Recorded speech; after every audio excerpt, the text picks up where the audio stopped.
Hey, hey, hey. How are you tonight, everybody? It is Thursday night. Thirsty Thursday, as some people say. I've got my little glass of something, a little bubbly. It's good. It's not wine, though, I will tell you that. It's a bit stronger than... It's a wee bit stronger than wine, laddie. Hey, look, it's wine o'clock. And it's going to be wine o'clock for the next 60 minutes. Usually I take time to say that, but it's going to be 60 minutes of wine o'clock. So grab a glass of wine. I've got an amazing guest. I've got some really cool, interesting did you know facts where you can win prizes. Maybe you can win prizes. I'm Dave England.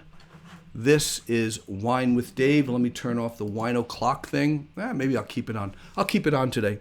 I'm Dave England. I'm the host of Wine with Dave, the ever popular show that's just been taken off the air. No, not taken off the air. Taken off. That's not good to take off the air. I'm excited. Last week was a big week for us. Back to the regular schedule here with Wine with Dave. This is the second to the last episode of the first season. Tomorrow night is the last episode of season 1, and I'm coming back in the fall. So if someone my guest has something loud on, if he can just turn that down, that'd be great. So yeah, tomorrow night is the last night, and I've got a really cool guest tomorrow night as well. And then next week, I am doing one episode a week, Thursday nights. All right, I'm hearing some feedback here. Next week is Thursday nights, Wine with Dave, throughout the summer. Then I will be back in September sometime. Sometime in September. I don't know when, sometime. So it's going to be June, July, August. Well, half of June, July, and August, and then I'll be back for the 5-day-a-week schedule again. But I get to be free for a little bit. I've been doing this since April 1st as kind of a boredom thing, just going live. People said, hey, do this every night. So I did it the next night, and then the next night, and the next night. 4 days in, I realized I can bring on guests, which was really cool. It feels like a show, you know. All right, well, we're going to get right into this. I'm not going to waste any time. If you're here, just type in what town you're from. Let's see what we got here. We've got Rick Greenwood. Okay, folks, winding down the season, next to the last. Yeah, he knows. I've got him trained. I got Rick trained. So if you're watching this live feed on any other web Facebook page other than the Wine with Dave Facebook page, that's okay. But if you want to leave a comment and type it in, it won't show up on the screen. Like this guy, Rick, he's actually from California. I can move it all over the place. But if you leave a comment, it'll show up on the screen. There's going to be a lot of questions you want to have for my guest. So if you want to ask and you're dying to ask and you leave a comment, it just won't show up. You'll have to be on the Wine with Dave page. So leave that and come back. Or just stay there and hang out and listen. So we're going from 9 to 10. And we're going to have a lot of fun. And my birthday is Sunday. I just wanted to let you guys know. It happens once every 4 years where my birthday falls on Father's Day. So I'm a dad, and I'm going to be a year older. So I'm expecting twice as many gifts, twice as many ties. I don't know. Anyway. All right, we're going to get into the next segment, which is very, very, very popular. People like it. And it's called... Did you know? Did you know is really funky. I like Did you know. I say that every night.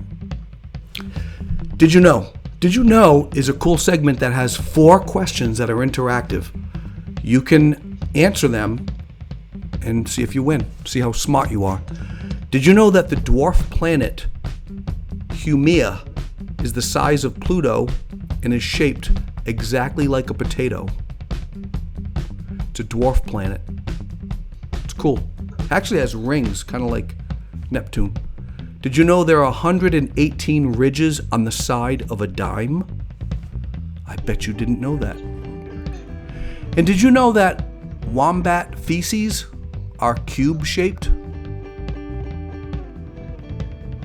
If you're ever in the woods and you see cube-shaped poo-poo, there's a wombat nearby.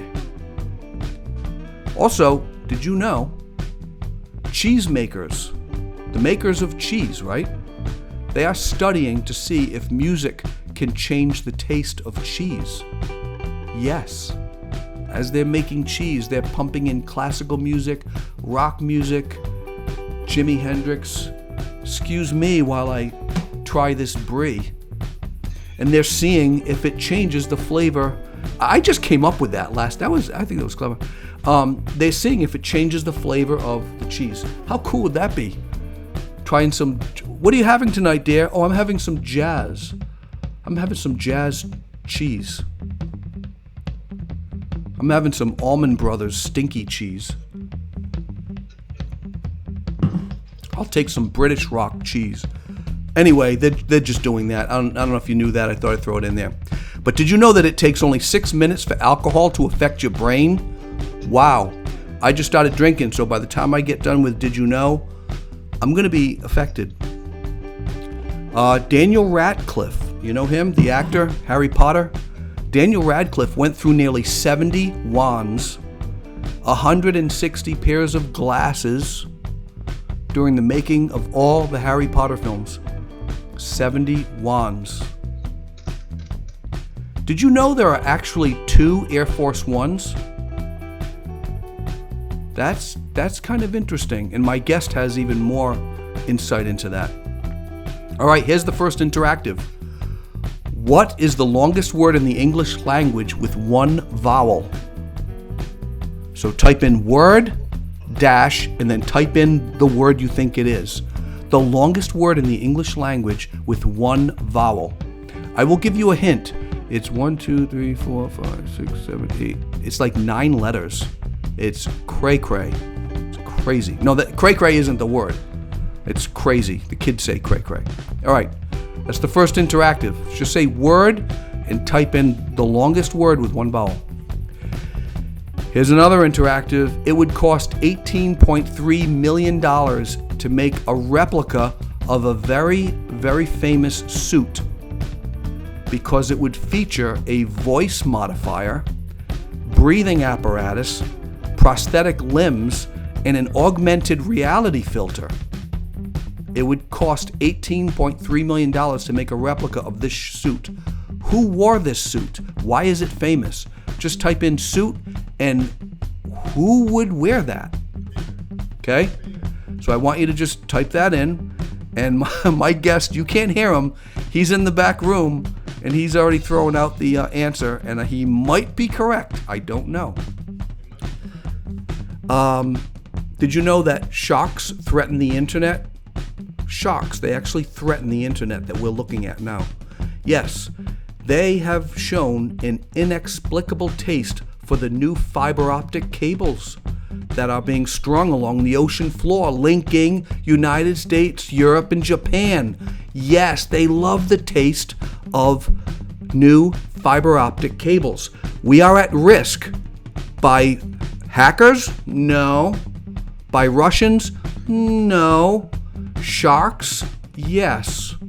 I didn't think you knew that. That's why I threw that in there. Here's the next interactive, the third one.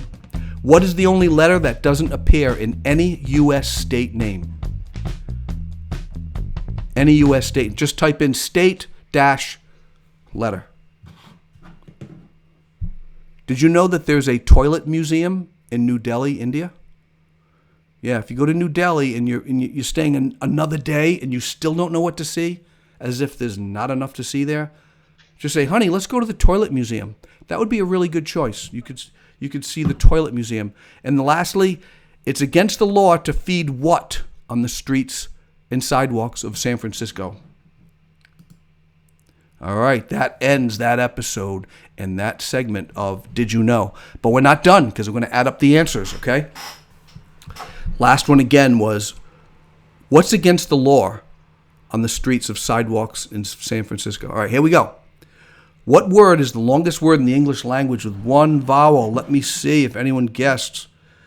My stream is freezing. Uh-oh. Is it really? It's freezing. I'm just realizing that now. That doesn't make any sense why that would happen. Is it the Sharks? It might be the Sharks. Okay. I don't know if you guys even heard anything I said. Every few seconds the video is freezing. Interesting. Okay. Well, if you can hear me and my image is frozen, that's okay. I don't know what's up. It's going to come back. But the 4 questions is the longest word in the English language with 1 vowel. Just type that in if you know it. Type in word. What would cost $18.3 million to make a replica of? It's a suit. Because it would feature a voice modifier, breathing apparatus, prosthetic limbs, and an augmented reality filter. So type in suit and who wears that suit. What is the only letter that doesn't appear in a U.S. state? Just type in state and the letter. And the last one is, what is against the law on the streets or sidewalks of San Francisco? All right.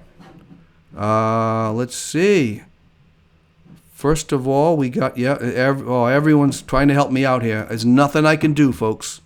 Deb Burton, your stream is freezing. There's 0. I can do 0.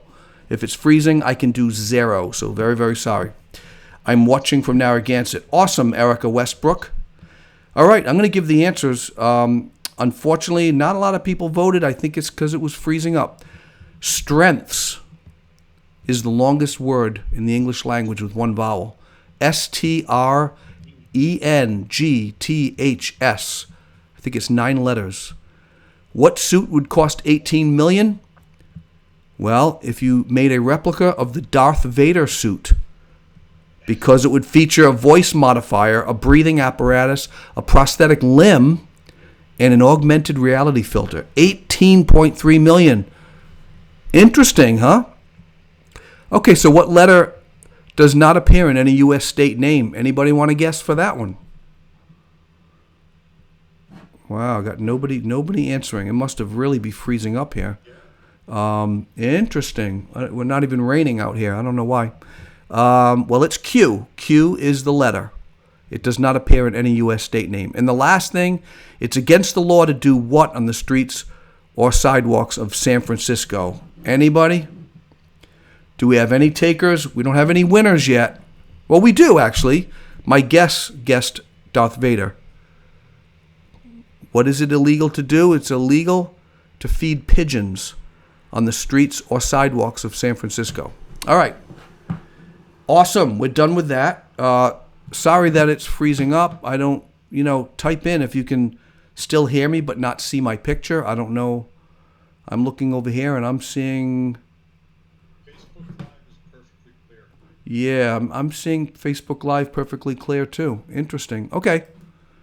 That's interesting. All right. Well, we're going on to the next segment. So, leave a comment. Tell me where you're calling from. That's really important. Hey, let me just share something. I usually do like a national day, like today is National Barbecue Day, or, National invented a Frisbee Day or something. Well, they were kind of boring. So I usually look up famous birthdays. And today's a biggie. Today is a biggie. Do you know this guy? Anybody know that guy? Paul McCartney, 78. Hey, Paul, I heard it's your birthday. It's my birthday too, yeah, on Sunday. That's right, Paul McCartney is 78 years old. On this day, 1942, Sir Paul McCartney of the Beatles has written over 500 songs in his lifetime. He has become pretty much the soundtrack to everybody's life.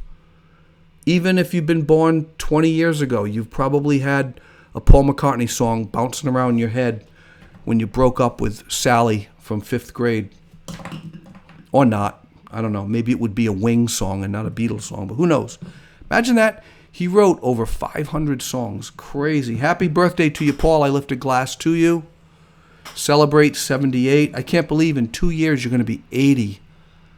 Wow, you would have made it twice as long as your songwriting partner at 40. John Lennon, the amazing John Lennon. Well, happy birthday. We're going to turn that one off here. Get rid of Paul. Get rid of the 70. You know what? Maybe I can keep the 78. Can I put that on my wine glass? Yeah, put that on my wine glass. Put it in the wine glass. I'm like balancing it on the wine glass. My guest doesn't know what I'm doing. He can't see my graphics moving around. He will on the playback when he binges me. Anyway, let me get into the next segment here. My guest tomorrow night, Friday night, the last one of the season. So tune in. It's going to be big. Going to be episode 53, I believe it is. My guest is Austin Phillips. He is a ventriloquist repair shop. He goes in and I think he makes ventriloquists too. We're going to find out. He's going to show a lot of his ventriloquist dummies. You know those ventriloquists, you pull the string and the mouth moves. It kind of does a whole, that's my imitation of a ventriloquist dummy. It's really bad. I've been doing it for years. I've been practicing. I've been doing it for years. But he repairs them. Yeah, the Charlie McCarthys, the Danny O'Days, the Willie Talk, you name it. Fibber McGee and Molly, is that another? I don't even know. But yeah, he repairs them in his little shop in Maine. So we're going to take a little trip up north, and we're going to get to know him. But tonight, you're in for a treat. You guys ready for this? This is good. I've been waiting for this guy to get on the show, and he jumped on. He's a great guy. Big heart. Matthew Doc Perry is a decorated military Navy corpsman attached to the Fleet Marine Force. He's taken a stand against veteran homelessness and being a loud voice for veteran suicide awareness. As Matthew says, the military trains us to go to war, but no one trains us to come home. Matt is the founder of the Currahee Project. And by the way, Currahee is a Cherokee Native American term that means we stand alone. Check it out. I joined the service when I was 17 years old. I was in boot camp about 2 weeks after I graduated from high school. Very soon after, I found myself after boot camp in Pensacola, Florida. I've served as an air crew rescue swimmer before I became a medic, a hospital corpsman. From there, I did my clinical rotations actually not too far from here at the Groton Naval Hospital. And from there, I was assigned to the Fleet Marine Force. Many people don't know, but the Marine Corps doesn't have their own medics. They are part of the Department of the Navy. They don't like to admit that, but they are. And they steal their medics from the Navy. So I spent the better portion of my career as a Fleet Marine Force medic. I served with a couple of different companies. I served with a company that took part in Operation Sea Dragon. I was dispatched out to Liberia to help with the evacuation of non-Indigenous personnel, for lack of a better term. And then I was attached to the 2nd Battalion, 5th Marine Regiment, where I served in Fox Company. Fox Company is the most highly decorated company, the most highly decorated battalion in the history of the United States Marine Corps. We're known as Raiders. We're as a boat company, and we put the special operations capable in a Marine Expeditionary Unit.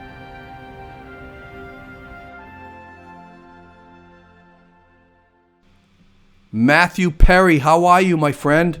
I'm very well. Thank you for asking, Dave, and thank you for having me on this evening. What did you think about Did You Know? Did you like that? I liked it very much, and I'm very proud to say that Darth Vader was in fact my first guest. I'm going to add one for you. I believe it was in 1898. In the entire state of Michigan, there were 2 cars, and they both crashed into each other. So, 1898. That's crazy. The oracle of useless knowledge information is always fun. What is the chances of that? They only had 2 cars.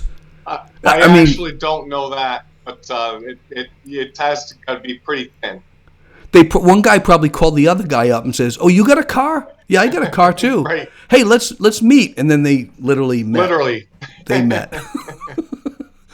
No insurance then either, right?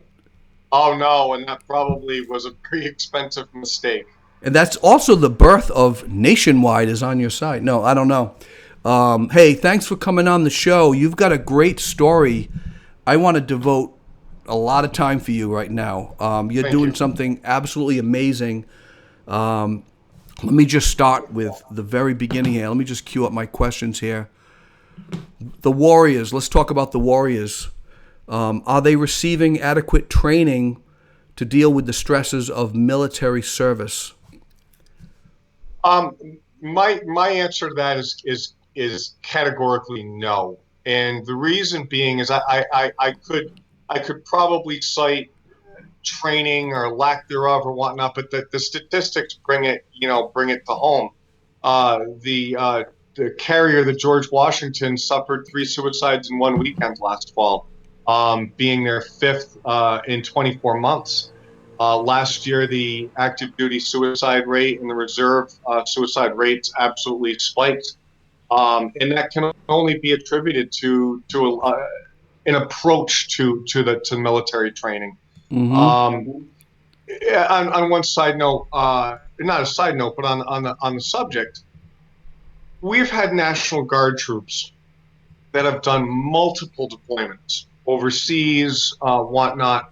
And what I explain to people is, look, there's nothing better or worse than a warrior that joins the Guard or the reserves. But if they wanted to be a full-time active duty service member, they would have chose to do that. The reason they didn't choose active duty is because of a myriad of reasons. It could be a career, could be family obligations, fill in the blank.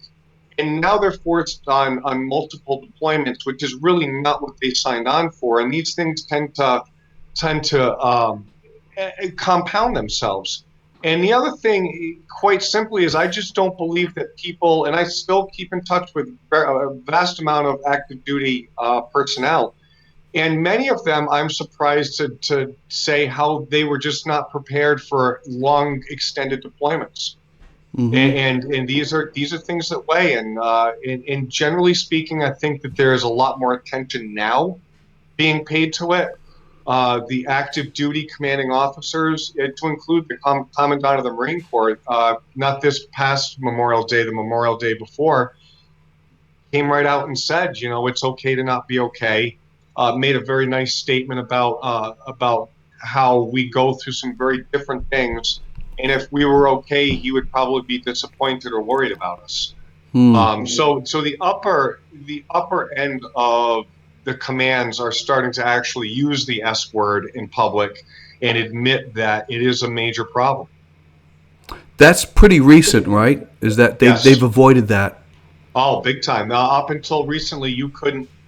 If I were asked to come on board a military installation, I would not be able to talk about veteran suicide.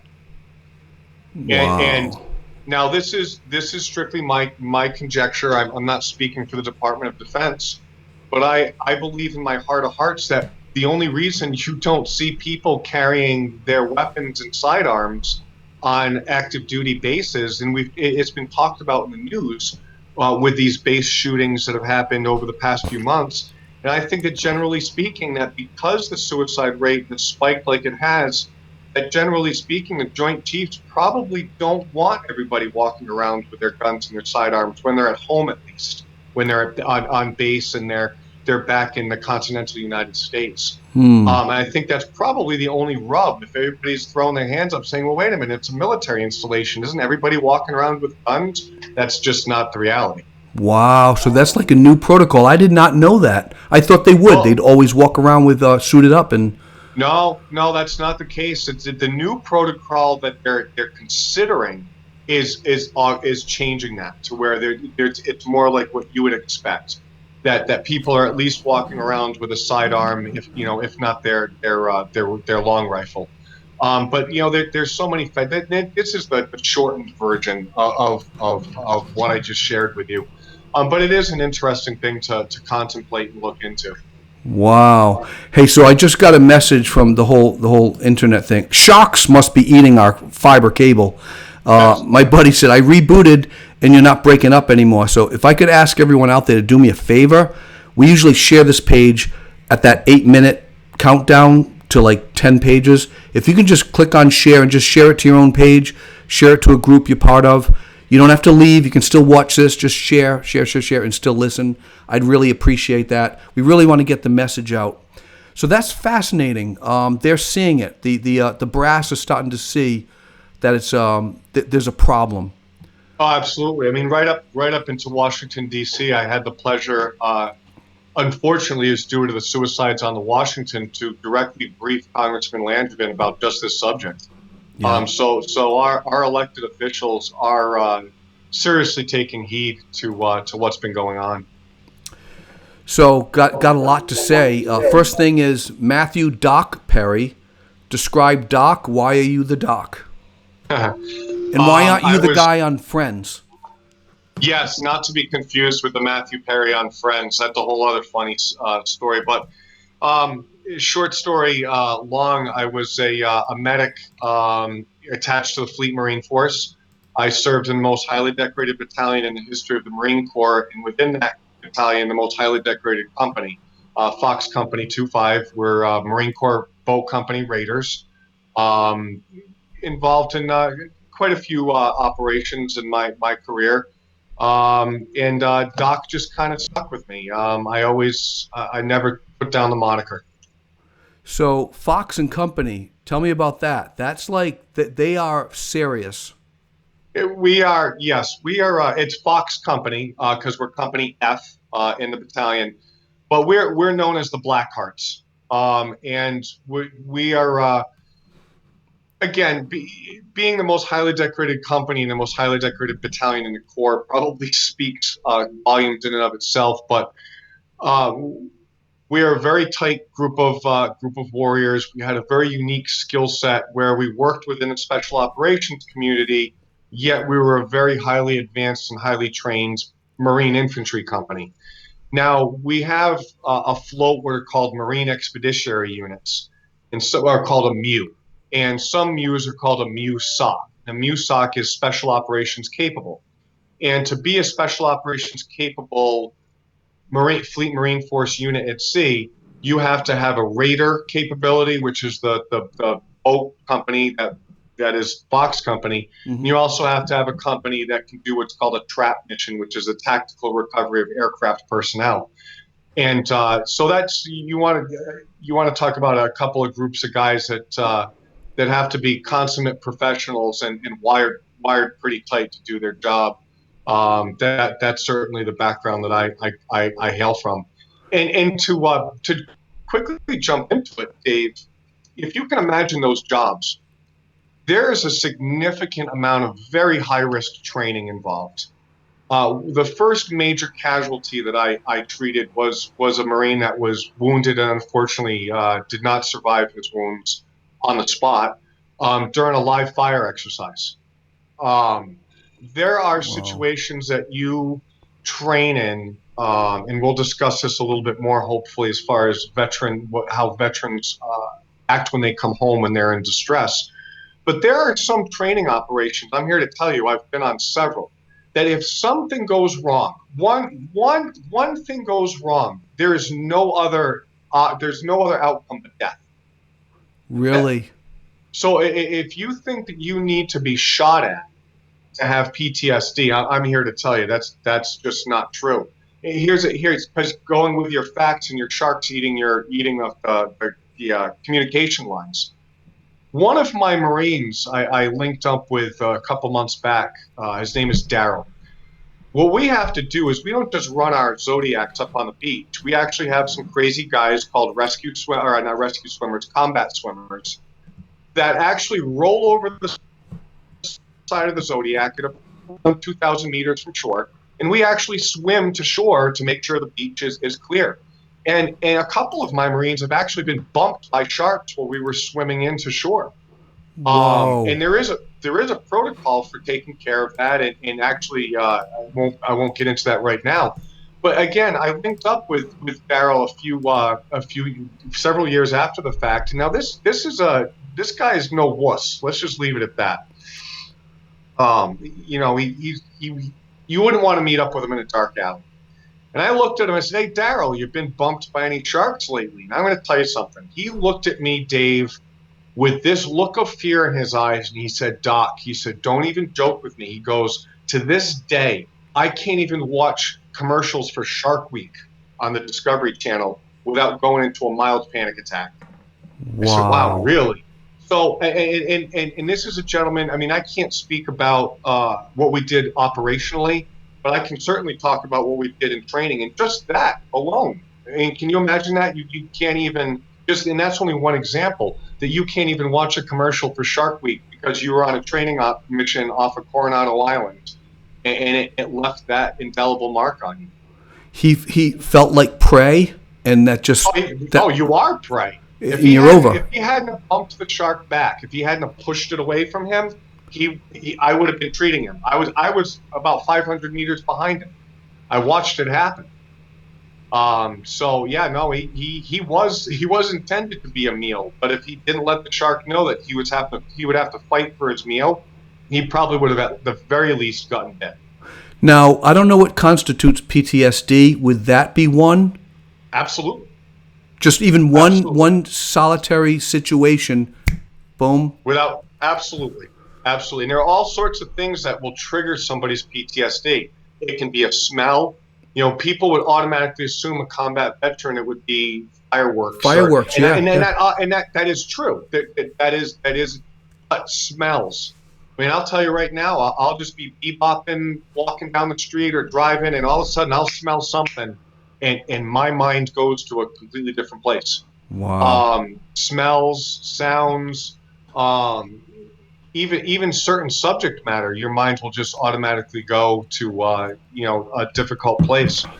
But I'm no bear in mind, doc is a clever moniker. I'm not a doctor, but PTSD manifests itself in many different ways, Wow. and it really does only take one incident. Right. Um, yeah. Well, let me just share something. Someone has a not a question, a comment. Erica Westbrook. Thanks, Dave. Hello, Getting the Erica. word out is the best way to combat the issue our warriors face. That's awesome. Do you know Erica? I do know Erica. I do Yeah. know her. She's a very supportive fan of the Currahee Project, and she's really helped coordinate some folks in Rhode Island to help us out. Nice. And we're very lucky to have her support.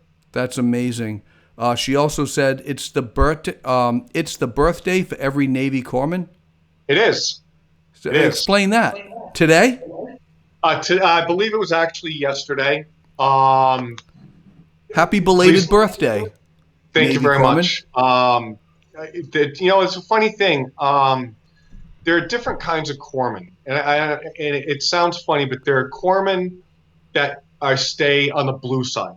Okay, if many people don't know, let me backtrack. Yeah. The Marine Corps gets its medics from the Navy. Okay, many people don't know that, and also Yeah, the they don't. Marine. You think it's not. Right, the Marine Corps spends all its money on beans, bullets, and bandages. Okay, they don't spend money on anything else but training. This is something I'm very proud to say.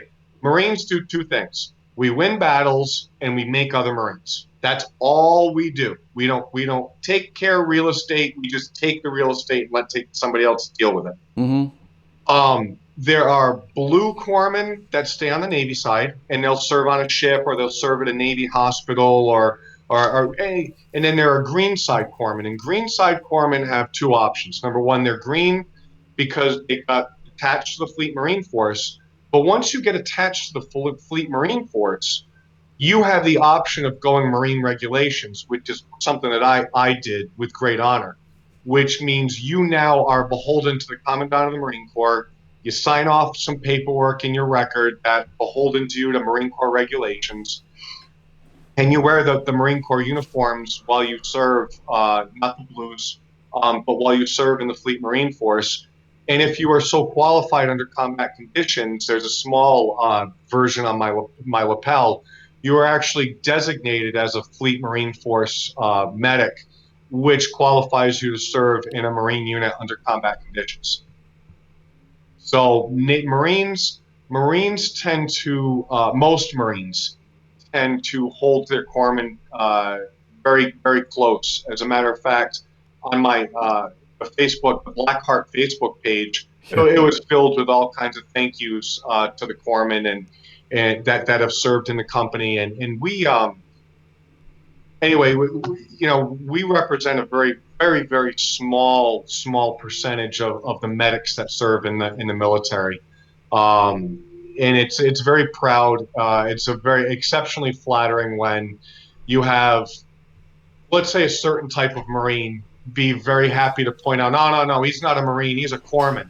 And I'll tell you what, the Marines that have actually been in combat, that have actually seen other wounded warriors under fire, they'll be the first to tell you that a corpsman that goes Marine regs is as close to getting a Marine as you'll ever get.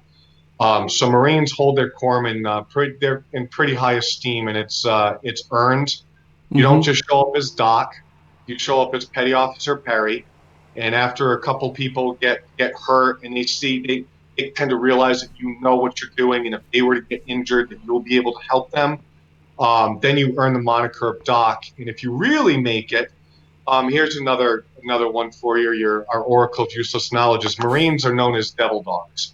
And that goes back to World War I, where the captured Germans referred to the Marines as the devil's dogs. And with Marines calling themselves devil dogs, if the Marines start to call you devil doc, that's the highest iteration of being a corpsman on the fleet in the Fleet Marine A Force. devil dot? Devil doc. DOC. Devil doc. Oh. So the Marines treat you like brother. You guys are brothers. Oh, absolutely. Absolutely. You're in. It's earned, but once you're in, you're in. Wow, that is amazing. So let's reel it back. That's man. I could talk for hours to you. Seriously, I could talk long time. I can go very long on that. Let's talk about Rhode Island. What is the VA doing, or is the VA doing everything they can to mitigate veteran suicide crisis? That's a good question.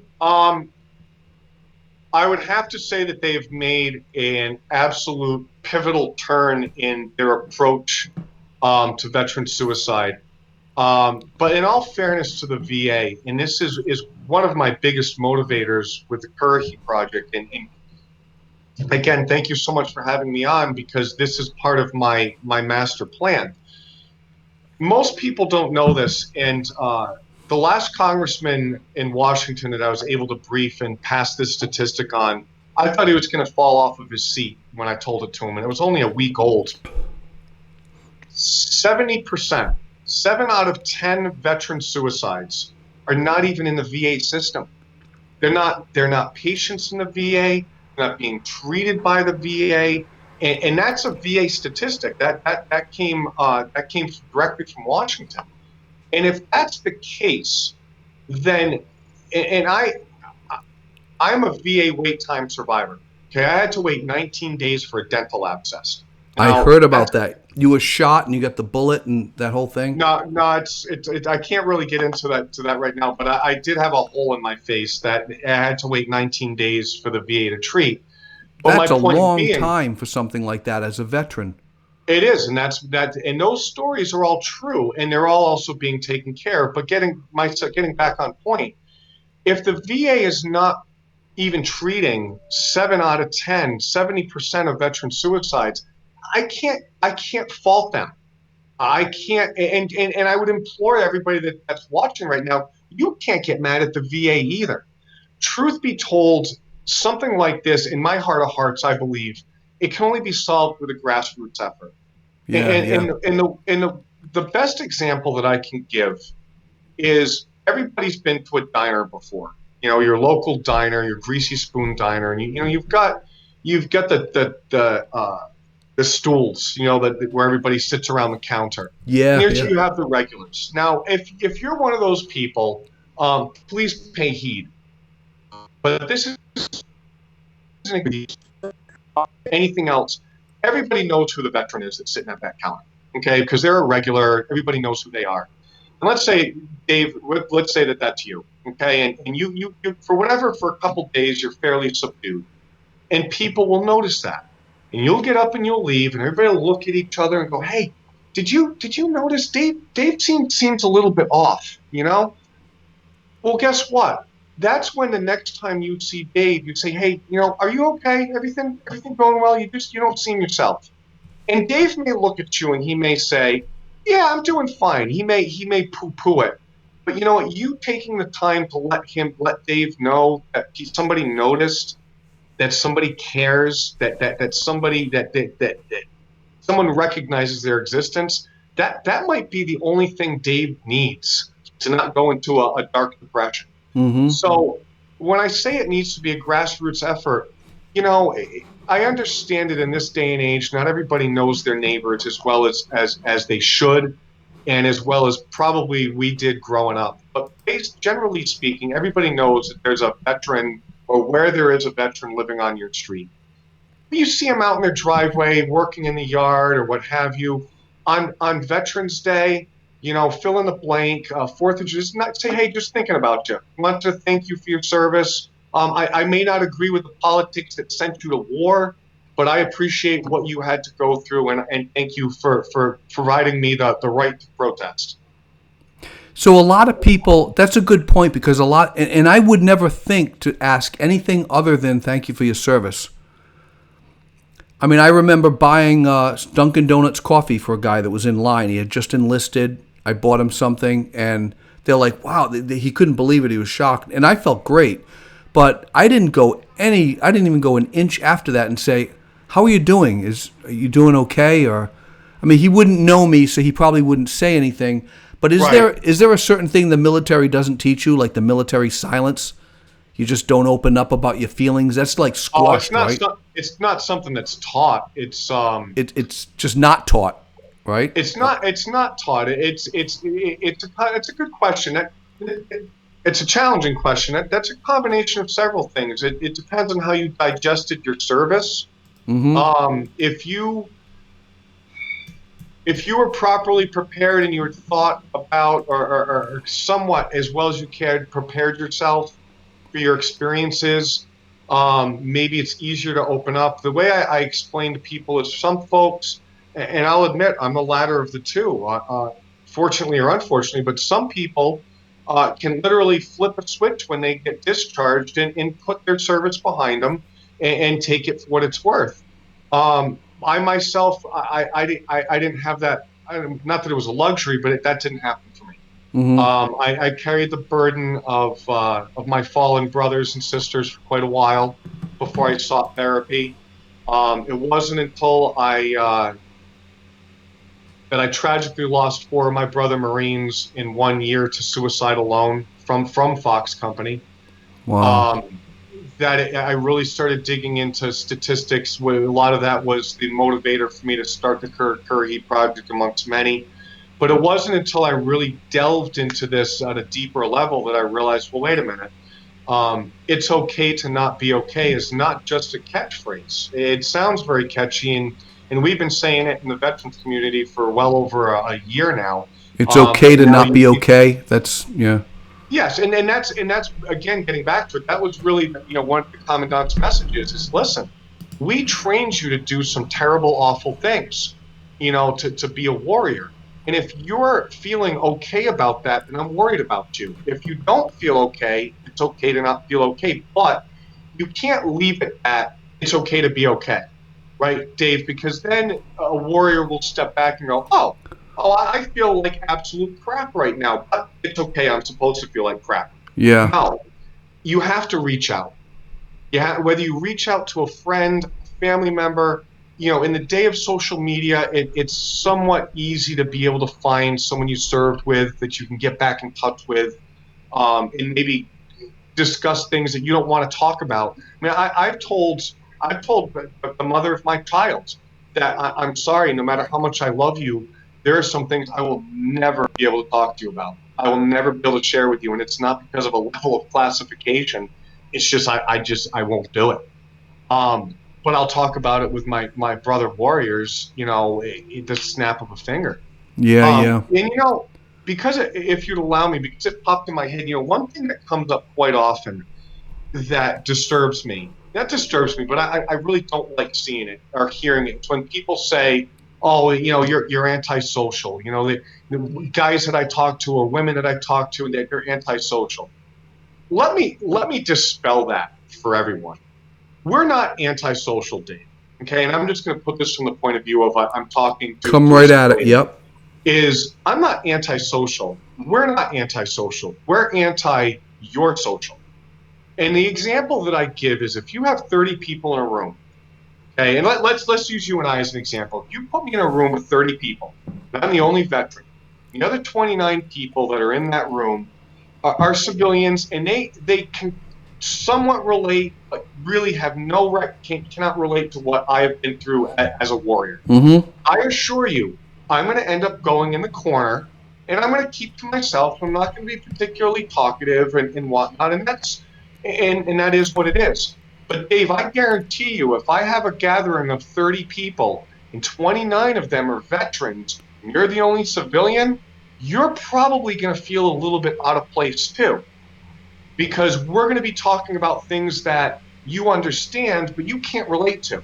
Right. And it just makes you feel antisocial in that particular moment.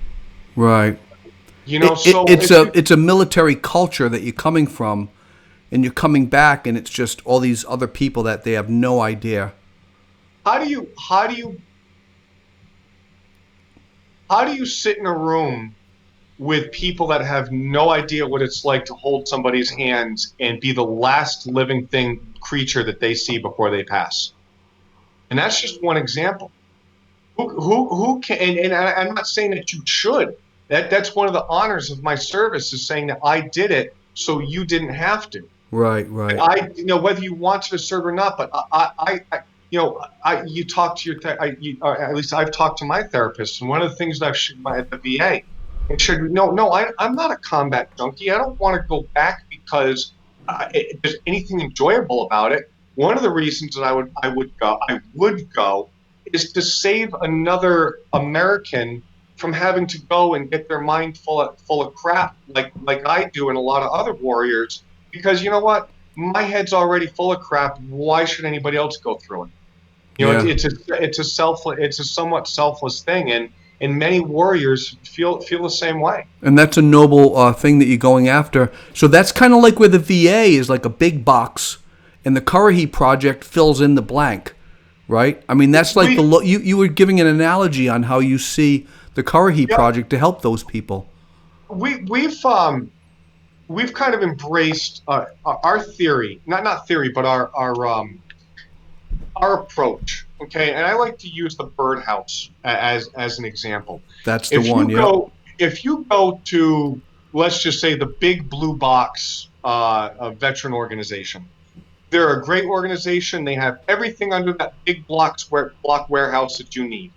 But when you walk in the door and you say, I want to build a birdhouse, someone points you to the lumber aisle, and you pick out your own material. Then you ask somebody else in a blue vest, where do I get the glue and the nails and the fasteners? And they point you to the fastener aisle. And then you say, well, now I want to paint it. Where's the paint aisle? And you see where I'm going. Somebody keeps pointing. Yeah, it's department driven. It's department driven. Yeah. There you go. Right. That's a good example. Now, remember the old mom and pop stores, or when you go to and I'm not promoting. Yeah, I'm just saying, Salks. you go to a True Value, Benny's, Salks, yeah. And you say, I want to build a birdhouse. That person takes you by the hand, practically, and walks you to the lumber aisle to pick out your lumber, walks you to the fastener aisle to pick out your nails, and explain which ones are the best ones for the weather. And then they're going to take you to the paint aisle and primer, paint, colors, this, that, and the other, and basically make it, Dave, so by the time you get to the counter, you're ready to build a birdhouse factory and start your own business.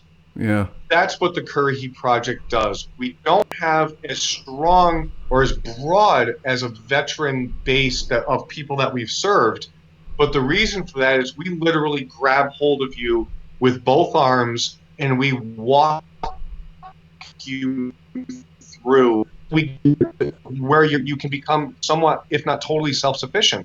Because veterans don't come to us with, I'm at threat of becoming homeless. I need to talk to somebody. A lot of it's a little salami slice of each problem, each slice being a little thicker than the other. Yeah. So instead of just saying, even though we can because we've networked incredibly, instead of going, well, that's not really what we focus on. You know, we're going to walk you over to Dave's house, so you have, that the homeless shelter. We will utilize our network to come in and help the Currahee Project help Dave. Right. And we're not just going to go, here's a gas card, here's a card for Stop and Shop. We're going to have this training session on this day. Just try to make it if you can. We help you true because sometimes people think that they've become a burden by reaching out to us, and that's so far from the truth. Yeah, you guys are. It's not department focused like the big VA. It's more Correct. relationship. You're like, hey, what do you need? I'm there with you. Let's Correct. talk about homelessness then. So how does a veteran become homeless? Describe that little pattern, how they get there. Well, that's a good question to ask, particularly now because because of what I just answered for you from the point of view of the salami slicing, and there's always different issues. Believe it or not, when I got into the Currahee Project and started digging into statistics and hard data, raw data, Mm-hmm. and the like, many people think that substance abuse and mental health are the primary reasons that warriors become homeless. And believe it or not, that's actually second and third. But the primary reason that veterans become homeless is financial reasons, loss of a job, a relationship failure where you had a two-income household and now you don't, and you're trying very hard to get. Financial instability is actually the primary reason. Now you factor in mental health issues and then substance abuse to boot, and it's just a terrible combination. Now I'm hearing like 11% of veterans are homeless. Adults. Yes, actually a little higher. A little higher. That's a high number. That's a high number. It is, and one of the things that motivates me, Dave, is the state of Rhode Island is. God save me for actually saying the state of Rhode Island is in the upper percentile for something. But with that said, we're actually in the upper 10 percentile for having the lowest veterans homelessness in the country. Oh, what's Now, a high state? What? California. Really? California, Okay. Oh, absolutely. California and Florida, right? Are those the two? Yes. Yes. I don't want to get somewhat for political decisions. A lot of that has to do with climate. You've got a moderate temperate climate. Florida, not so much, but with that said, yes, those two states are the highest. Now, about Rhode Island, Dave, a lot of people, and I'm a little discouraged by this from time to time, but a lot of people have taken the seat of, oh, well, great, we're in the upper 10 percentile, wonderful.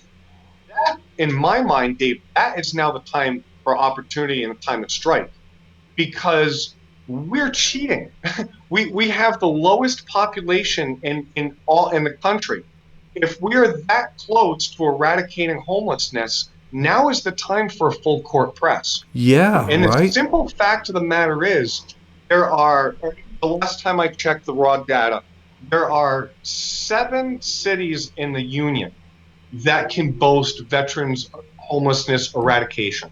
Now, you're always going to have a very small percent that you just can't get to, or they're newly on the streets.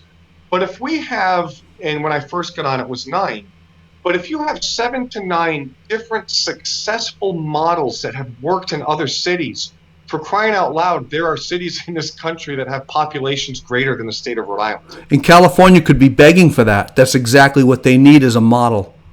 Absolutely. Yeah.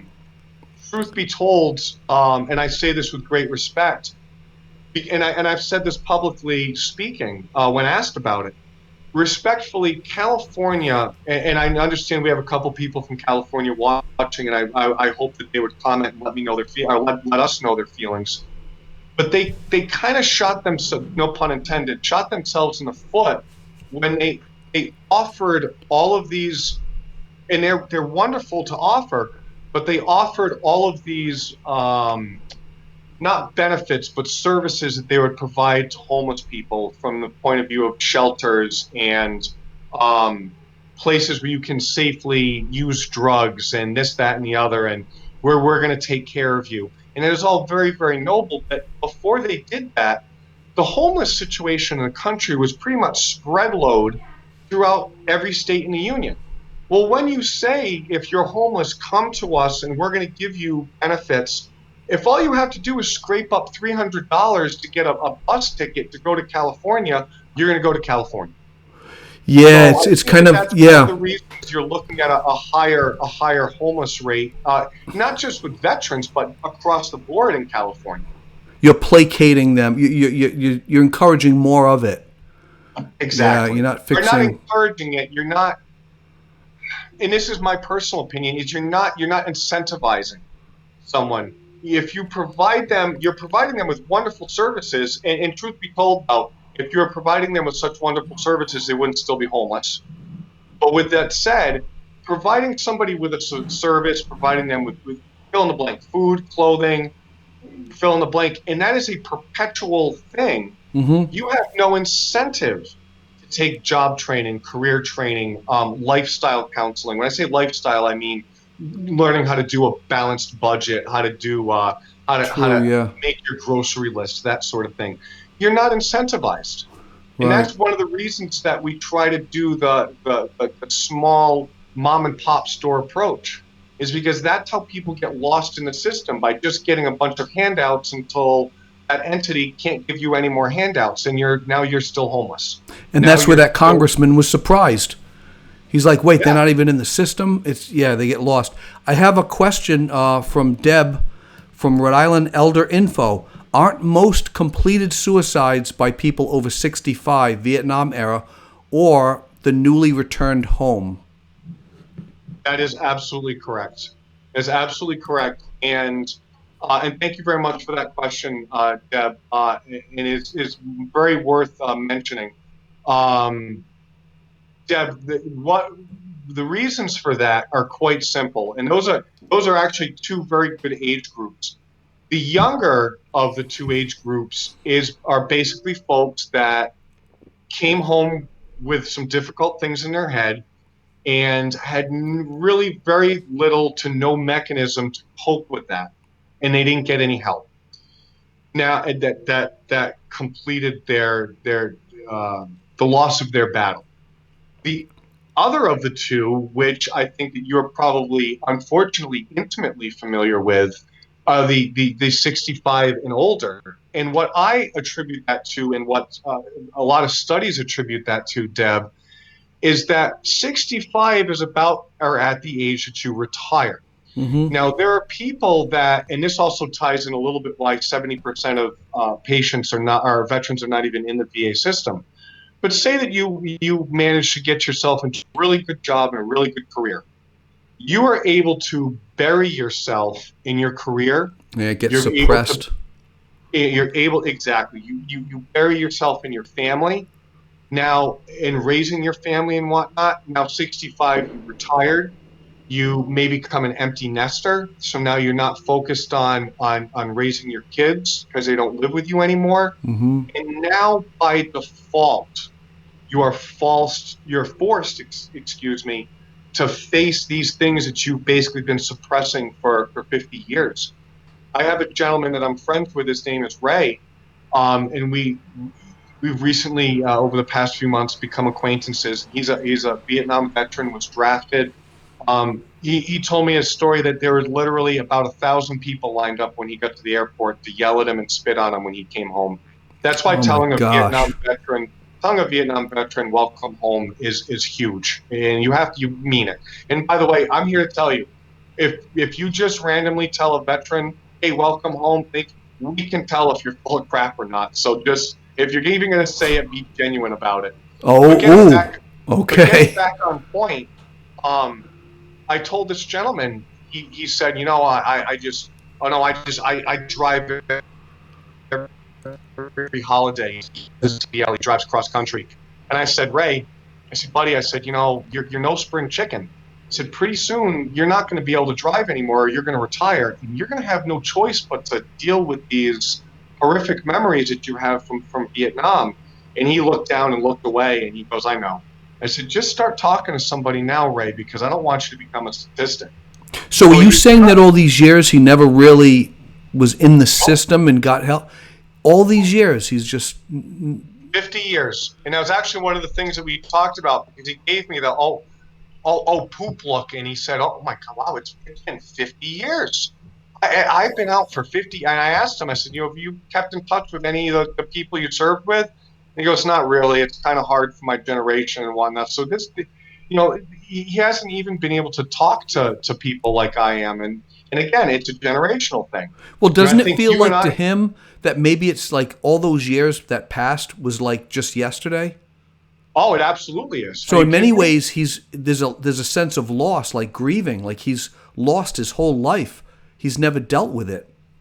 I can't speak for him, but I think that that's very fair and an adequate assumption. That is really, really sad. I mean, I love what you guys are doing. I mean, this is amazing. Even the story about Ty.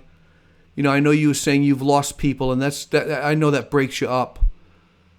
You don't No, have that's to, why we're but here. do you mind sharing that story? It's completely up to you.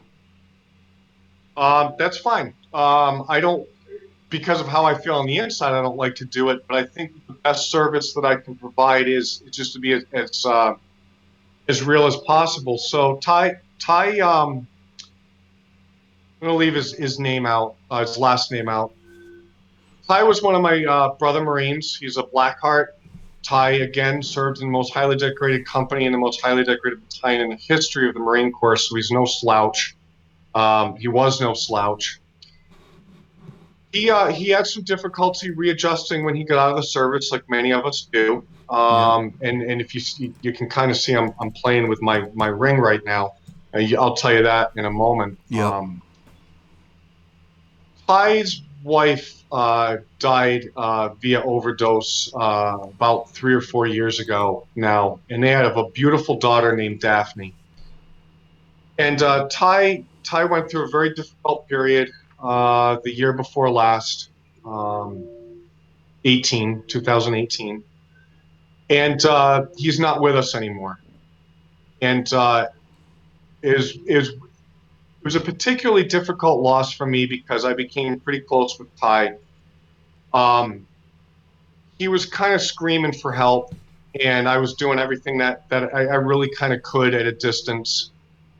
But he was an only child to two amazing people, Mary D and Martin. They live just outside of Annapolis. But one of the things that the reason I don't enjoy telling this story, but I think that it's impactful is I'm not telling anybody anything new when I say that taking your life is an exceptionally selfish act.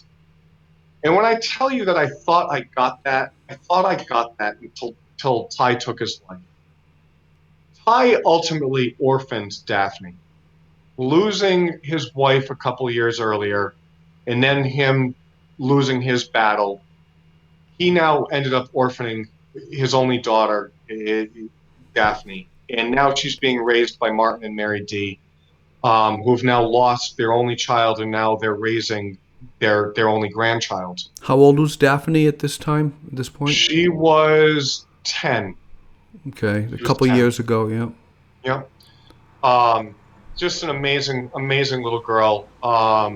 Very talented, very articulate. Believe me, she'll tell you what's on her mind. Hmm. But one of the most flattering things I'll probably take with me to my grave was the spring after Ty took his life. She asked me to attend her father-daughter dance with her, which again, it makes you it warms your heart. But for me, at the same time, it breaks my heart. And it kind of makes me a little bit mad at Ty, who I know is watching from the celestial skies above, because I shouldn't have the pleasure of taking Daphne to her father-daughter dance. That's his pleasure as a father. And this is going to be the second Father's Day that he's been unable to be celebrated for being a father. And Oh, so you took her in 2019, and then it's coming up again. Yeah. Yep. Now, if many people don't wear, if you see, this is I don't know which way it shows up on Skype, but this is my right hand. Yeah. Hold it in the middle of the screen so we can see Yeah, it. oops. There we go. It's a black ring. It's worn on, some people say it's the trigger finger, but it's really because so when you salute, it's at the very top of your finger and you can't miss it. It's called a 22 kill ring, and it has nothing to do with confirmed kills. It's to bring attention to at the time, the 22 veterans a day that commit suicide. And Oh, wow. this was was Ty's ring. It was given to me to wear. And this ring, Oh, the only time it ever leaves my finger is when I hang it off my dog tags when I'm doing dishes, cooking, or hopping in the shower. It is my daily reminder of not that I really need it because I've lost 6 total to suicide. But this particularly it drives it home, and it gives me a moment of pause, Dave, whenever I'm having a difficult day. do you see him as a little brother? Is there any guilt there that you're Oh, feeling? Or yes, yeah, and then that's yet to even close to subsiding. yeah, I saved all of his messages from Messenger and locked them, and to this day, I have my moments, and I'll go back and I'll read them, and I won't lie, I get pretty emotional. There's a great deal of survivor's guilt that comes along with that. Um, I'll share something. In This is one of the right reasons that I have a lot of difficulty with losing Ty. One of the things that is a cardinal rule of being a doc is you don't complain to your Marines about your issues, what's going on with you in your personal life. Because let's say that Dave, for whatever reason, you connect with me, or I seem really approachable, where you could let me know everything from your sexuality to, how you're dealing with whatever it is we just went through. And you have to be approachable. You have to be approachable. And at the time that Ty started to have some difficulties, I was having a real hard time in my personal life with some issues. And I made the cardinal mistake of sharing some of that with Ty. Not that I couldn't share it with him. Obviously, he's my brother. I can share anything with him. But I'm convinced there were a couple of occasions that Ty needed to talk to me. And he didn't call me up because he went, "Oh no, Doc's going through his own stuff right now. I don't want to oh bother him. man, I don't want to trouble him. I know he's probably really upset. I know he's having a bad night. I don't want to bother him." And oh I man, just, I'm sorry. I know. I just know. I am so sorry. It's okay. It's so bring it around to another story to get myself out of this conundrum. Yeah, I'm sorry. No, don't even apologize. If I didn't want to answer, I wouldn't. If anybody that knows me is laughing right now, if they're watching, it's going, yeah, no, Doc doesn't hear now. Listen, along the lines of picking up the phone and reaching out, I'll tell you an interesting story. I had a couple of my Marines. This is maybe about 6-7 months ago. Just before 5 in the morning, my phone rings, and it's one of my Marines, Sal. And Sal, he never calls. So of course I pop right up in bed and I'm like, "Sal, is everything okay?" And all of a sudden I hear just nothing but roaring, laughing, and screaming.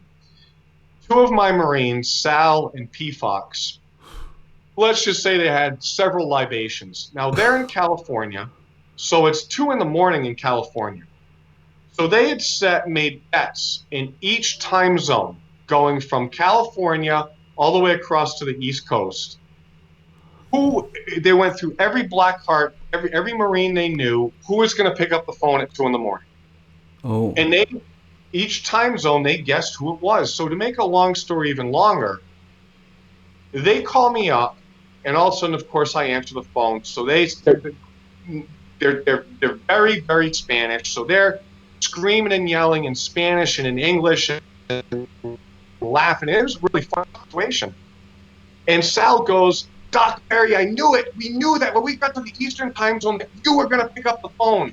Do you know we called 18 people and you were the first one to answer the phone?" And we laughed, and then it hit me, and I said, whoa, wait a minute. You called 18 other people before somebody picked up the phone? He goes, "Yeah, man, you're lucky caller 19. And I said, whoa. I said, what if that was one of our brothers that had a gun in his hand and was they were at their wits' end? Do you really think that they're going to wait till the 18th, the 19th caller before they go, "Oh, you know what? Nobody really cares about me. Nobody cares. F it, bang, or F it, and they Oh, shoot up.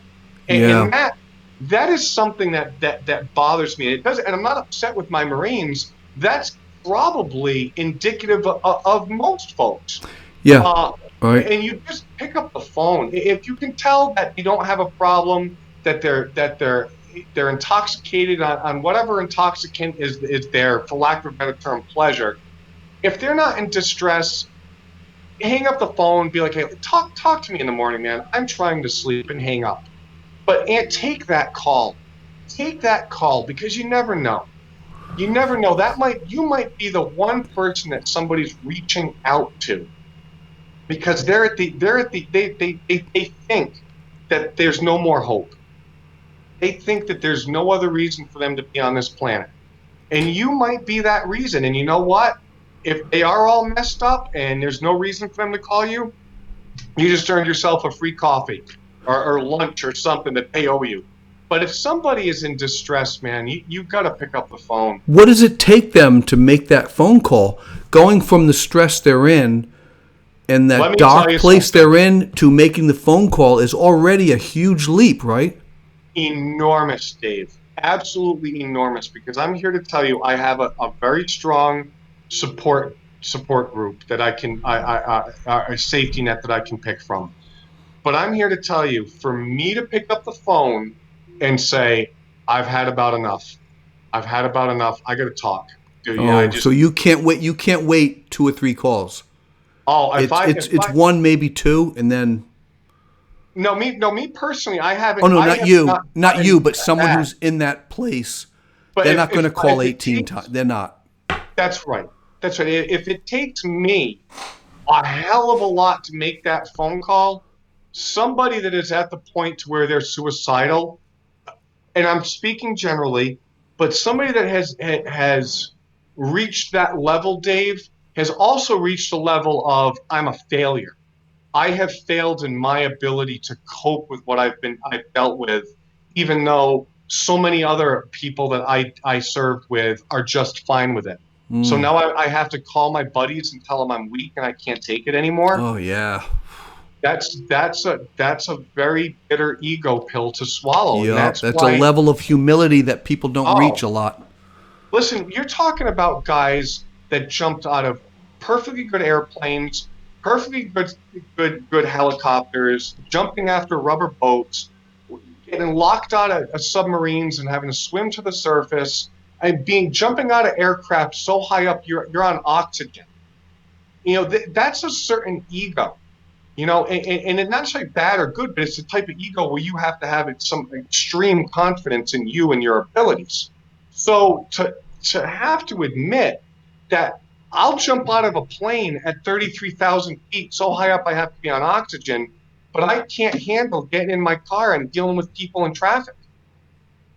In many people's minds, a sign of weakness, and that's why you hear about a lot of combat veterans and whatnot saying, "I just want to go back in the service."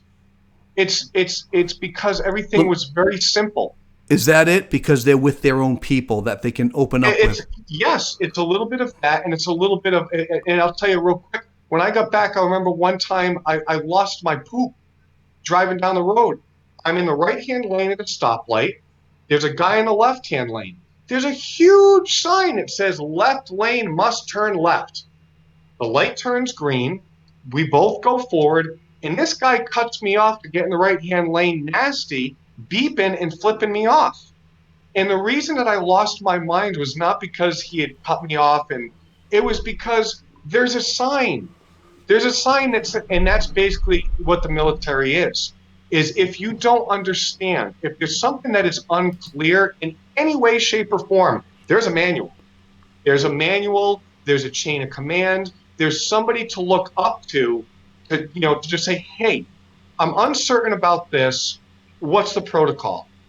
As a civilian, you don't have that right out of the chute, which gets to Deb's initial question about the the two age brackets. Um, but it's one of the things that you're trained in, that, listen, you don't have to worry about messing up because all the signs are there. Yeah, yeah. You Speaking of know? Deb, She just said something else. Social isolation and loneliness is skyrocketing, even more due to COVID. Are you seeing a spike in the clients that you're getting? That's a great question. It is a phenomenal question, and actually, the sad answer to that is yes. It A is. huge, yeah. To make everybody aware, in fairness, suicide rates right now, the raw data, and I don't like quoting raw data, but I will tell you this much: the raw data that's coming from all kinds of agencies, both government and non-governmental agencies, is that there's a major spike in suicides right now in this country, and it is exactly due to that. It's due to the isolation. I would say, from a veteran's point of view, first of all, our suicide rates are going up. It seems like it's on par with the civilians. Not that that should make it any better, but it's not particularly worse. My take on it from a veteran's point of view is you have two types of veterans in this situation.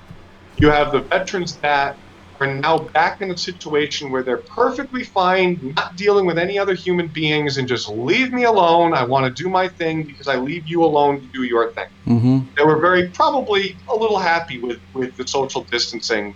Probably not happy with some of the other decisions, and then there's probably other veterans that let's just say I can relate to, that do tend to isolate themselves more so than some average veterans. But when they want social interaction, they need social interaction. It's one of these, all right, I've spent enough time with my dogs, my chickens, and farting around on Facebook. I actually need to talk to a human being. Mm-hmm. When you want to do that, that's it. You want to do that. And it's not an impulsive thing. It's just, now's the time for me to talk. And when that's taken out of the equation, Deb, I think that the isolation that most veterans feel in general is absolutely compounded. Wow. That's just sad. Bob Goldberg is saying, I cannot imagine the emotions you must be feeling holding that ring. Prayers for you and your brothers. Thank you. Pete Thank Woodcheck, you very much for that. Pete Woodcheck is 23 a day. That's a lot. That's one every hour. Half hour. I wanna point out, Dave, because most people don't know this. I believe it's currently 3 states in the union. They do not list suicide as a cause of death. It doesn't matter if they find you with a shotgun barrel in your mouth. If they find you dead, it was an accidental firearms discharge. Oh, so the number is much higher. So it's only 3 states. Are there bigger states with more suicides? No, there's just, and I don't. It just skews the number. It's a wrong number. Right. It skews the number. So whatever number they currently have, add another at least 1 or 2 to that number, and that's the reality of how many veterans are actually taking their lives. Wow. All right. So Deb asked a long question here. Let me see if I can. It only stays up there for 10 seconds. Sent to me from a reliable source. Previously, the VA prevented NAM vets who hadn't it disappeared. Previously, NAM vets who hadn't become part of the VA healthcare system from signing up for care. The VA is now encouraging NAM vets to apply for VA healthcare, and they will be reconsidered. Please share this information. Okay, absolutely. We will do that. I will share that. Thank you, Deb. Yeah, Deb, thank you very much. Do you know, have you met Deb? You're going to put me on the spot. I know that I believe she follows Currahee Project. I'm going to connect you two. You're going to. But Deb, yeah. Yeah, no, please, because one of the things that the Currahee Project does is, again, into COVID, we've had to stop this. We have volunteers that go out to the nursing homes to visit veterans that don't have family members. And we can talk about the Rhode Island nursing home debacle if you want, because that absolutely infuriates me. Man. But they didn't have enough staff to bring veterans to the chapel on Sundays to attend ecumenical services. So we were actually bringing people in wheelchairs, and we can't do that anymore. And part of our outreach that we do, it directly involves the nursing homes. So please, Deb, let's link up. Now, very briefly, if I could, Dave, about the Rhode Island Veterans Home that Right, right. absolutely infuriates me. Now, this is something that most people do know and the second half don't know. Rhode Island has a 10 with a B billion-dollar budget. Now, after the fact, it turns out that we spent $11 billion this year. So now I'm going to adjust my numbers. The state of Rhode Island has an 11B with a $1 billion budget. That is 11,000 million-dollar coins. If you were to make a $1 million gold coin, that is 11,000 $1 million coins. Okay. Now I want you and everybody else that's watching right now to envision what a pile of 11,000 $1 million coins would look like. Okay, Now I you're can going to imagine tell that. me that the state of Rhode Island could not reach into that pile and find 3 coins. 11,000. All they have to Out of do is reach in. 11,000 coins, right? Which is $11 billion, which is 11,000 million dollars. Yeah, yeah. Imagine 11,000 gold coins, and you can't pick 3 of them and give them to the Veterans Home. Well, who's That's taking them disturbing. up? The real question is, where is the rest going to? Well, here's where I'm going to get myself into a little bit of trouble, because the first thing that comes to mind, and we are an apolitical organization, but for a moment, because we're a 501c3, legitimate with the IRS, all that good stuff. But I probably think that it doesn't help that the State House, the office of the governor of the state of Rhode Island, has over 70 people on her communication staff. 70. Yeah, that's a lot. For the state of Rhode Island, that is beyond excessive. Isn't it accessible even for California? That would be my case. I think it would be excessive for Texas and probably all of Lithuania, too. 30, maybe? Yeah. You see, I wouldn't like to conject about that because I've not. Yeah, I know. State House, but I would say that 70 is rather excessive.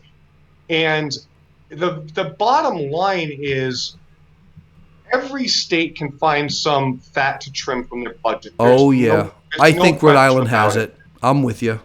You know, but with that said, I have it on exceptional authority. Exceptional authority, in other words, the last person to be in charge, that the state of Rhode Island was provided with the proper budget for that facility. Now, the thing that disturbs me again, I'd like to get back to if there is another question momentarily, but it disturbs me that the comments were made by many of our officials. Oh, well, it's a bigger facility and it incurred more expenses that we were anticipating. You're full of crap. You want to know why I know you're full of crap? There's not an adult on the planet or in the state of Rhode Island that didn't move from a 1-bedroom apartment to a 5-bedroom house that didn't know it was going to cost more to maintain it, that it wasn't going to cost more in electricity, that it wasn't going to cost more to paint each room. Good So point. don't tell me that, because the fact of the matter is with a lot of federal funds, but the state of Rhode Island built a veterans home that is the benchmark, without any question, of what a veterans home should be. There's no question.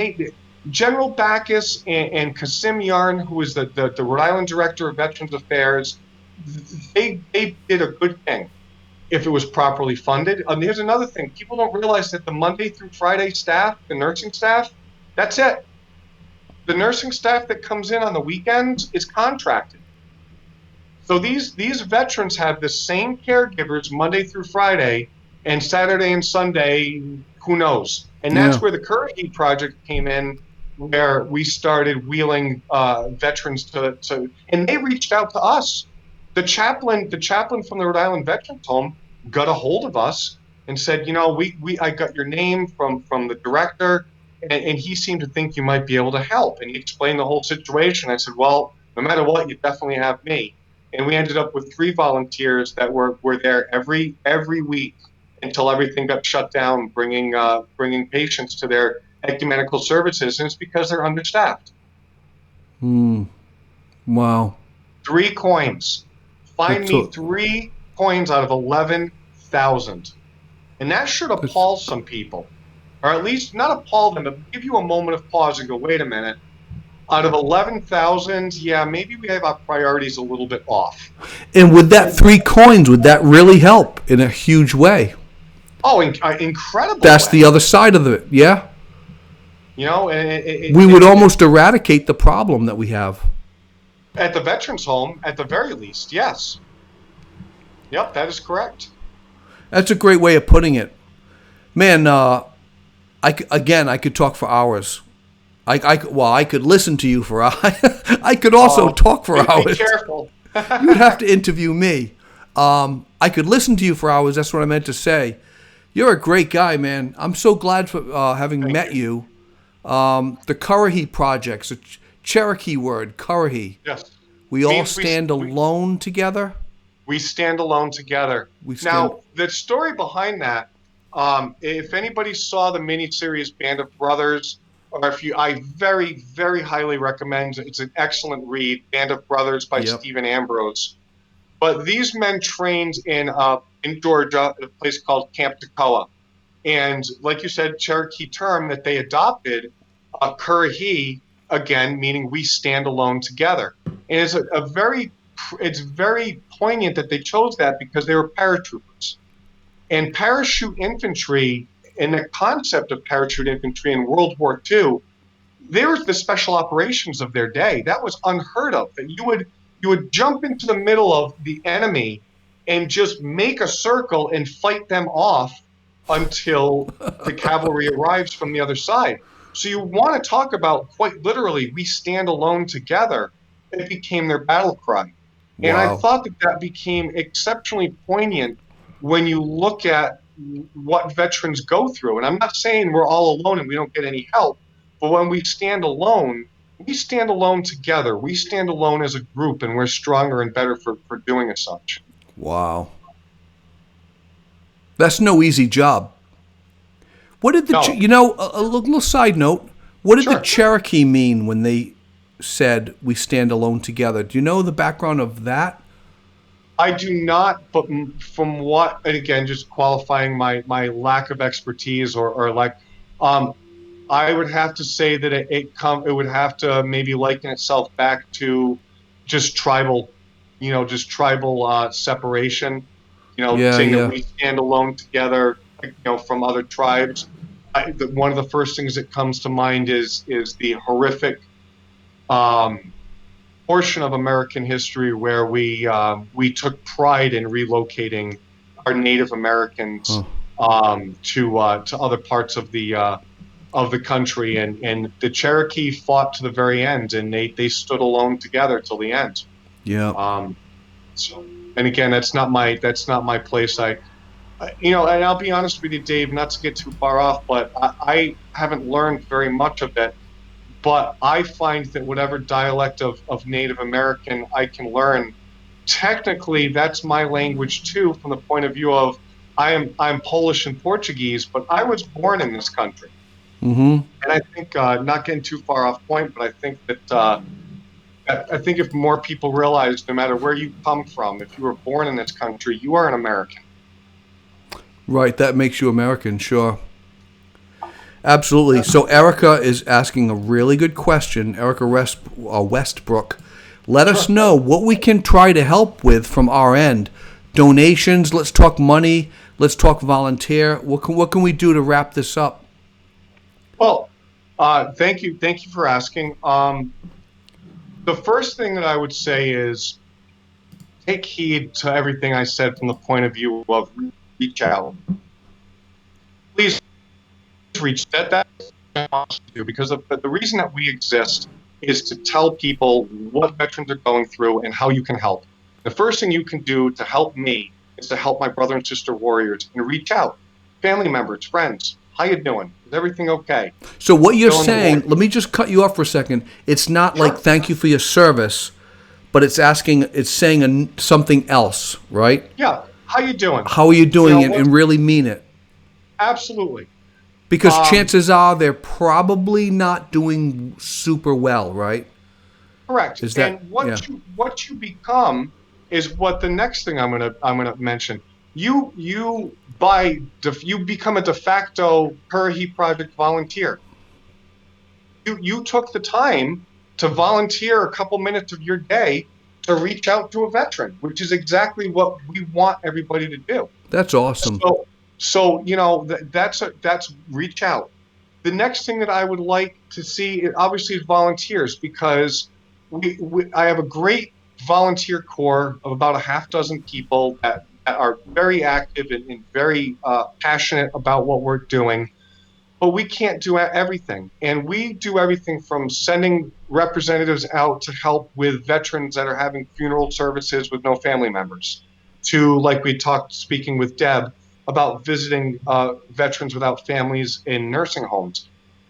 That we can only the more volunteers we have, the more folks can do that. We have folks to do that, and that you don't even have to necessarily be involved with the day-to-day administrative activities of the Currahee Project. I just need to know that Dave is going to be at Royal Oak Nursing Home every Wednesday to talk to Ned Flanders. That was for my Simpsons fans. Just but having that consistency, and that's huge. Volunteer. Yeah. There's so many ways you can volunteer, and I will tell you that we have a couple of amazing sponsors. The office that I'm currently broadcasting from is a donation from a great man who a year ago got in touch with us when we were actually on WPRO. He was apparently he was impressed with what we were doing, and he said, please tell those guys to find an office anywhere they need. Didn't put a price on it. And by the way, I was very frugal, but he said, find those guys, tell them to find an office. I'll pay for it for a year.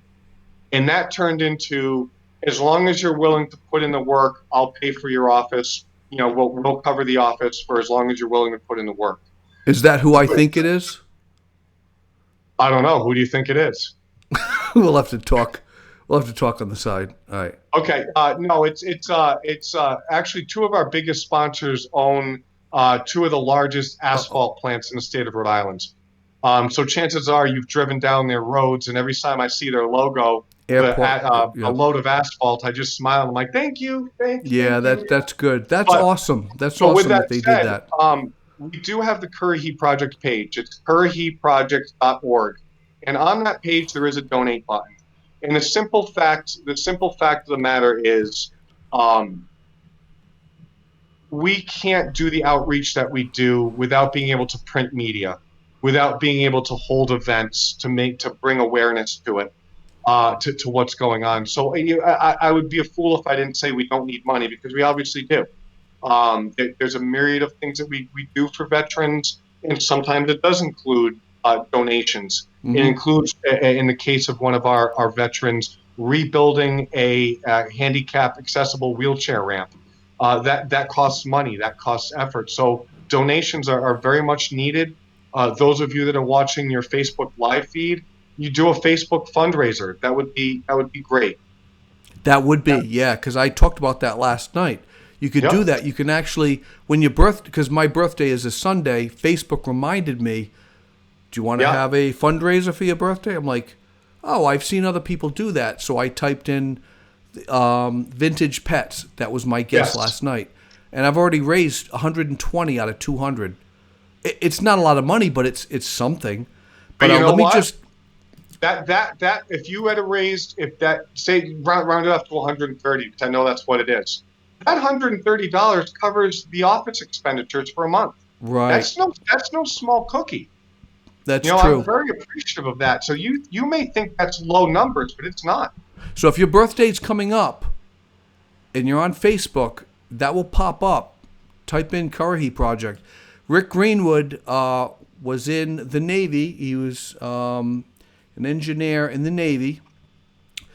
California, 29 palms, right? So he's in the desert. 29 stumps. 29 stumps. 29 stumps. He says, I can't tell you how encouraging it is to have folks like you out there. Thank you so much. You made my world. Outstanding. And you know what? His name is Rick. Rick Greenwood. Rick, thank you so much. That's the kind of feedback that makes me drive on. when I'm not staring at this ring to motivate me, that really lights a fire under my butt to know that I've been able to reach out to somebody and affect them in that way. I'm sorry to hear you're at 29 Palms. I've trained there many weeks at a time, but I'll tell you, Dave, some of the most beautiful sunsets you'll see. It's actually Um, kind of ugly. He showed me pictures. it's It bland. it's really bland. Yeah, it's disgusting. And if I you can actually find 29 Palms at 29 Palms, I think it would be a minor miracle. He said it's 29 palms, but the guys out there in the military call it 29 stumps. Yes. So explain Yeah. that. Because you can't find any palm trees. It's It's just 29 stumps. That's funny. It All is, and right, it's so we got actually, another one. Erica Westbrook. Another big thing, the Currahee address. The Currahee addresses the issues that female veterans have that are slightly different from male. So that's and they cool. are vast. You're always there. Reach out whenever you need. Pete Woodcheck. I don't know where Pete. Pete, where Real are you? quick, Are you in? Dave, real quick, Dave, I want to point out that veterans are 1.2% more likely to commit suicide than a civilian. But female 1.2? veterans, female veterans are 2.2 more likely to take their lives. I did not know that. Female veterans are higher risk to become homeless and to become victims of suicide. Oh my That is gosh. a statistical fact. All right. I did not. I would never have expect. I think of suicide as a very. It's an aggressive. It's kind of a male action. No. I would not have thought that. That's interesting. Most studies attribute that to severe survivor's guilt, which is, I would say, ignorantly, I would say that probably has to do to maternal instincts Yeah. in Yeah. thinking about the people that they couldn't protect. Yeah. Because of women want to protect. Yeah. Right. That's just so And sad. I don't mean that as a sexist thing. I mean that No. biologically. No, that's how women are, and that would make sense. So Pete says people have a problem with imagination. So coming up, it keeps disappearing. People have a problem with imagination. So coming up with solutions is difficult despite the money. The problem is coming up with new ways to use the money helpfully. No, more people could choose a career in caring for vets. Also, Absolutely. thanks for speaking up. So that's great. Oh, Yeah, Pete is in New York City. I did not know that, Pete. I got to go visit you. Pete, I hope you're doing well in New York City. I know things have been pretty crazy. I have some friends in New York, and I have healthcare worker friends in New York City. And thank you very much for your comments. And if I don't know if you've been watching the whole thing, but telling about the story about my brother Marine Ty is very difficult. And he's not being mean, but Dave knows that. But I also know that, as you say, being that voice, somebody has to be that voice. And sometimes it's difficult, but I know that's it's my calling, and I thank you very much for that, and appreciate. Best of luck in New York. And Dave, when you go to visit him, maybe we should carpool, because I got a couple of my Marines in New York City. We can just kind of split up, and maybe we'll make it in a couple days. That would be cool. Yeah, it's only 3 hours away. Let me ask you this to kind of close out here. How do you feel knowing you've landed on this place that you're in right now, where you can confidently say, I am doing exactly what I meant to be doing. I was born for this. How do you feel right now? Is this giving you some, because it's got to be difficult too, because it's a very difficult role you have. How do you feel? There is absolutely a part of me that is convinced that this is why I'm here. And that's a combination of many things. It's the fact that I can't believe that the way that I've been able to network throughout government and whatnot, that I'm able to enact the changes that I've been able to enact. There are times that it becomes very, I won't say burdensome, but it creates an exceptional level of anxiety, because I put a lot of pressure on myself, not as an overachiever, not to fail, but like I said with the story about caller 19, making sure that I've done everything I could possibly do to cover every base, to say that I've provided everything I can for a warrior that's crossed my path. In my ability to do that, and I know for a fact that we were able to save at least one individual that would have absolutely taken his life. Knowing that I was able to do at least that is proof positive that this is my calling, and then this is where I'm meant to be. Yeah, because you strike me as a guy that's super talented in the skill set of empathy and caring, and man, God bless you. That is, Thank you. and I know you know that but you didn't decide that. You were just born like that, and that people need you. Veterans need you, and they're just forgotten sometimes, by the general public. We don't Taken think for of them granted. until we see them at a Dunkin' Donuts or in that little diner on the end, always on the end, drinking a coffee alone. We good for you, man. That's awesome. Thank you. And I have to say, for me, we averaged in our first year 35 to 40 followers a week that we ended up gathering on social media. Now, to me, when I see that we have 1,700 people following us on Facebook, that's a fairly low number when you have some people have tens of thousands of followers. But the fact that we were able to accrue that many followers in, I believe, it was 11 different countries throughout the world. Dude, nice. To me, that's an accomplishment that we've been able to spread the word. And I would encourage your followers to please follow the Currahee Project, and you will get statistics. We post pretty much daily, actually daily, Yeah. and sometimes it's just a motivational thing, but other times it's a statistic that will bring to your attention that female veterans are 2.2 more likely to become homeless or to take their lives. They will make you sit back and go, "Oh wow, I didn't know that." And that's one of the reasons it's on the lower end, but it's one of the reasons that we want people to visit the page is that you learn these, not the funny things that we talked about at the beginning, about 118 notches in a dime, but statistics that most people go, "Oh, war is terrible. Veterans come back and they must have some terrible, things on their mind," and it's there. But when you actually end up seeing some of the facts and some of the data, then people tend to pay a little bit more attention. Mm-hmm. You're a great guy and you're very smart, but it's not 119. It's 118. 118. I had to say that. 118. Wait a minute. You're actually writing that down? Like you're ever going to Sharks need chewing that. on the line. You are never going to need that useless information ever. Why did you write that down? Do you want to know? Like- Do you want to know something? I actually know how many dimples there are in a golf ball. I just can't remember right now. That was one of the things. It's like 300 and something. That was one of my things. That's maybe tomorrow night I'll talk about that. The dimples. There you go. Dimples are good. Matthew Doc Perry, thank you so much for being on tonight. I seriously Thank you for appreciate having it. me. Thank you, and thank you. I'm very grateful for your listeners for the compliments. Absolutely. Good luck in New York, and good luck at 29 Stumps. 29 stumps with no tree. Hey, go to the website, curraheeproject.org. We stand alone together. Go to the Facebook page and please like it. If anything, the only thing you can do to take away from this interview is to go to Facebook and like his page. My job's done. Please just like it and tell people about it. Share it. Actually, when you go to it, right below the banner, over to the right, there's 3 dots. Look at me, Mr. Facebook. Click on it, and I think it says share with friends. Invite friends. Just drop down to share with friends.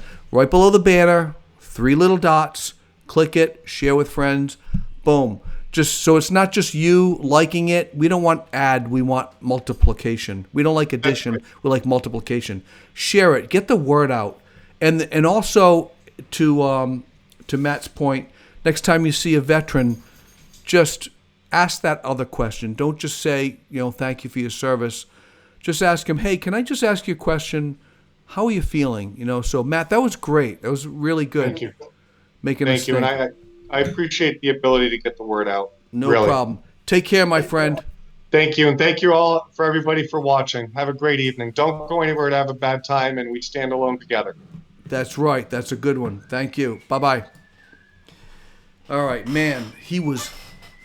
What a great guy Matt is. Please like his Facebook page. And,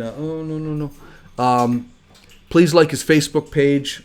My dogs just started piling into my room. They wait every single night. They wait to come up and love up on me. We went long tonight, but that was not long. We could go for hours. My gosh, they protect us, right? Can we stay a half an hour longer on Wine with Dave? I think we can. What do we have? We have some comments here. We got Erica Westbrook. Thanks again, Dave. Oh, you're absolutely welcome, Erica. And I didn't know this. A lot of these things I didn't even know. Female suicide. Pete J. Woodcheck. Yes, I'd be tested too. That's crazy. Everybody's talking about this. Pete, I volunteered locally at a Bronx hospital. 28 people in 24 hours received in the morgue. Wow, but 23 vets a day. Oh, man. Yeah, that's huge. That is huge. Bob Goldberg, thank you, Bob, for showing up. Very loyal. Thank you. Matthew Doc Perry, yeah. Please follow his Facebook page, Bob, And send my love to Yvonne. I wish I can give you guys a hug. We're in COVID. So anyway, thank you for watching. You guys are amazing. Let's see. That's pretty much everybody. Okay. So I'm not going to do live for 5. I'm just going to end tonight. Let me go back to... Where was I? I'm just getting there. So tomorrow night, we're going from a very serious subject, very powerful subject, to very creative, artistic. A guy that repairs ventriloquist dummy dolls. Really cool. Really cool. His Instagram page is rocking. It's amazing. Tune in tomorrow night, 9 o'clock. I know you don't have anything going on because it's Friday and this COVID-19 is out there in the world. So you're going to stay home. Don't watch Tiger King or any of those other crappy shows. Watch my show. It's going to be great, okay? I guarantee you, tomorrow night is a great chill night.